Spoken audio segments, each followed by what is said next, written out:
Hadirin dan hadirat, kita tambah satu lagi poin sebelum kita buka ruangan tanya jawab. Apa dia Ustaz? Iaitu Al-Quran dan ilmu tauhid. Al-Quran dan ilmu tauhid. Hadirin dan hadirat, Al-Quran adalah kitab tauhid yang paling besar, karena pembahasan utama di dalam Al-Quran adalah justru tentang ilmu tauhid. Boleh dikatakan setiap ayat Al-Quran mengajak kita agar beriman kepada Allah, kepada para rasul, malaikat, kitab-kitab dan hari kemudian serta takdir. Nah, boleh dikatakan setiap ayat Quran secara direct ke atau indirect dia menyebut tentang akidah. Itu sebabnya Al-Quran adalah kitab akidah yang paling besar. Allah Subhanahu wa ta'ala menyebut dalam Al-Quran bahawa di antara sifat mukmin yang hakiki ialah orang yang bertambah imannya jika kepadanya dibacakan ayat-ayat Quran atau ayat-ayat Allah. Tolong ikuti, ini ayat terakhir untuk sesi ini. Innamal mu'minuna allazina idza dzukirallah, innamal mu'minuna allazina idza dzukirallah wajilat qulubuhum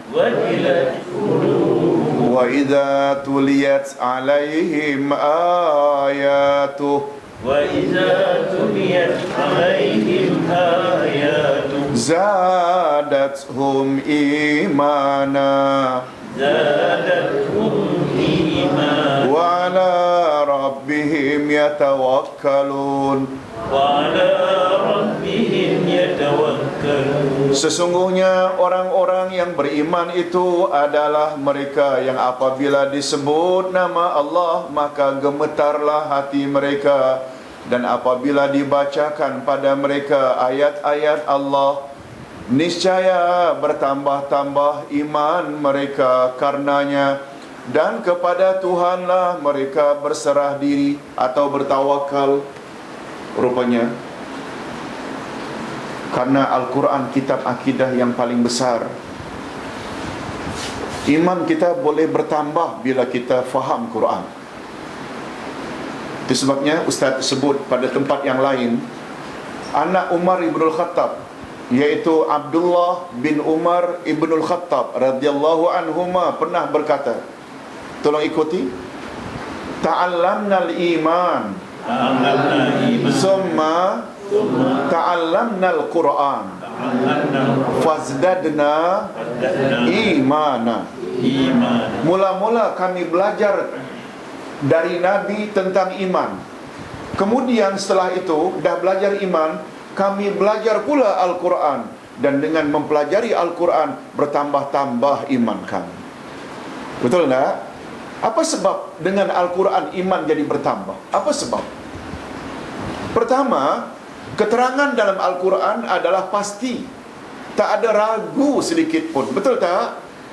Bila sesuatu yang tidak diragukan, confirm, pasti, zalikal kitabu la raiba fi, inilah kitab Quran, tak ada ragu sedikit pun di dalamnya.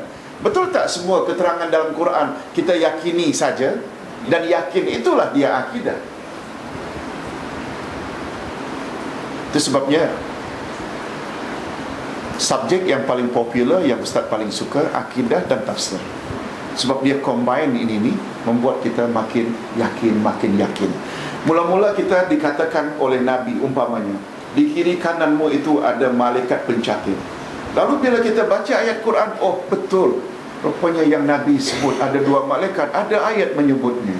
Betul tak? Ada tentang syurga neraka, ada tentang timbang menimbang hisab.